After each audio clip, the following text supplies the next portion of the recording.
Porque é o seguinte, vocês vêm para cá, vocês depredam prédios de todo mundo inclusive de negros, que são donos de pequenos shoppings, pequenas lojas aqui, depreda todo mundo, não tem preconceito em relação a isso, quebra tudo e entram dentro dos seus carros, vão entrar dentro pegar seus iPhones e vão se divertir, vai pro boteco comer no Brasil, comer seu tiragosto. Quando é que foi que algum negro, ou um grupo de negros, ou um grupo de ativistas lotou um avião e foi para a Nigéria para tentar barrar o Boko Haram de matar a quantidade de negros que estão sendo mortos ao longo da história?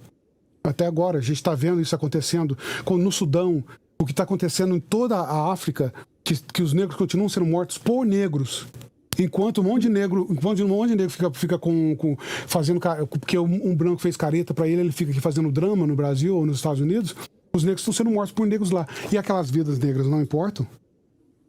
E você está contando a história para dizer exatamente isso, que a vida toda os negros escravizaram negros, e os negros matavam negros, os negros comercializavam negros. Isso não quer dizer que vai, igual você falou também, vou repetir porque é bom repetir que nós estamos na internet, né? Isso não elimina o que aconteceu, a escravidão europeia fez. Não elimina, mas tem que saber a raiz da questão. Porque não adianta simplesmente chegar e falar que os europeus são culpados de tudo, mas não dava para entrar dentro da savana e pegar um monte de negros sozinhos, como você falou aí também. Não dá. Tem que ter conhecimento, tem que ter gente que sabe o que estava fazendo.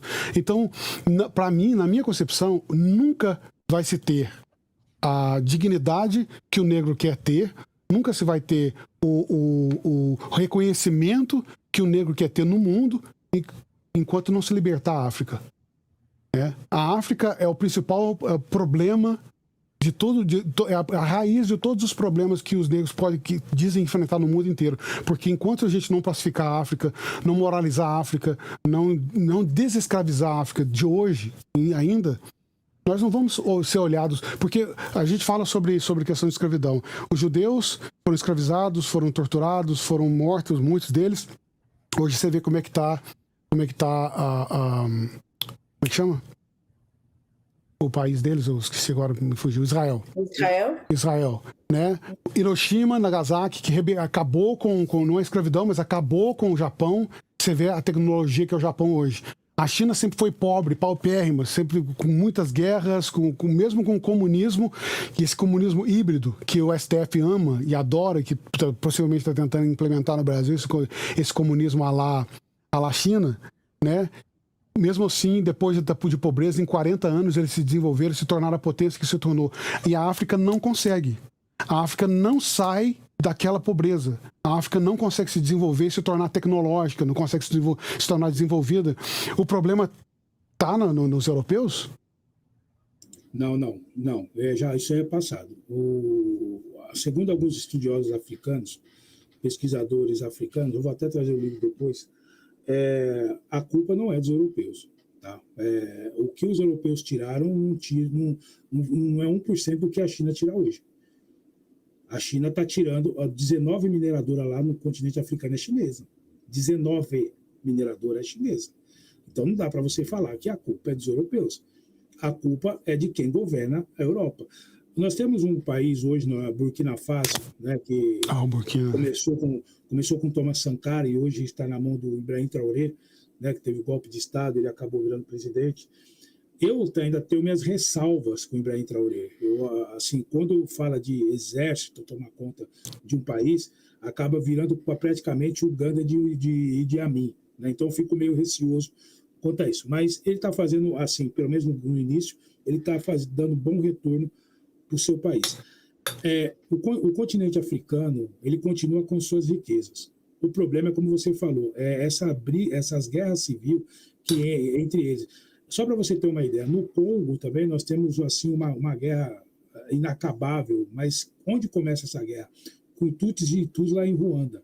Né? Eles migram para o Congo e ali começa a briga tudo de novo pelo poder do Congo. E o Congo, em termos de minério, já foi analisado, o Congo é o país mais rico do mundo. O Congo é o país mais rico do mundo. Nem os Estados Unidos é mais rico do que o Congo. O problema é a administração dos próprios negros no continente africano. E quando você vai nas cidades, você pega o país de Camarões, Nigéria, Senegal, Guiné-Bissau, Ruanda, Cabo Verde. Quando você vai na capital, é um país maravilhoso, um país lindo. Só que em volta, a maioria é tudo aldeia necessitada. Eu estou aqui com moçambicano com 150 crianças que precisam de ajuda, em Moçambique. Então, o problema hoje não é bota-se a culpa no europeu, que teve sua culpa em termos de colonização, tanto é que lá se fala francês, Burkina Faso foi proibido francês, mas você tem os países aqui do Moana-Congo, né, que são os filhos do Congo, que todos eles falam português, que foram, né, com o Diogo Cão, invadido com o Diogo Cão, mas você culpar a Europa hoje pelo que está acontecendo no continente africano não é leal, não é você ser leal. Nós temos aí, como eu falei do Leopoldo, quando Leopoldo invade o continente africano, o Congo, e faz do Congo o quintal dele, ele tirou muita riqueza do Congo, mas não tirou o suficiente para deixar aquele país pobre, entendeu? Não tiraram a matéria-prima o suficiente para falar assim, a África é pobre porque não tem matéria-prima. Eu vi até um africano falando, um poeta africano falando, os europeus tiraram do continente africano metal, pedras preciosas, mas ainda nós temos solo, ainda nós temos o sol, nós temos a chuva. E por que nós não prosperamos? Qual é a nossa dificuldade? Isso um poeta africano falando. Os europeus não levaram o sol, os europeus não levaram a terra. Os europeus não levaram a população está aqui. Teve escravidão, teve sim, mas continua, a África continua com a sua população.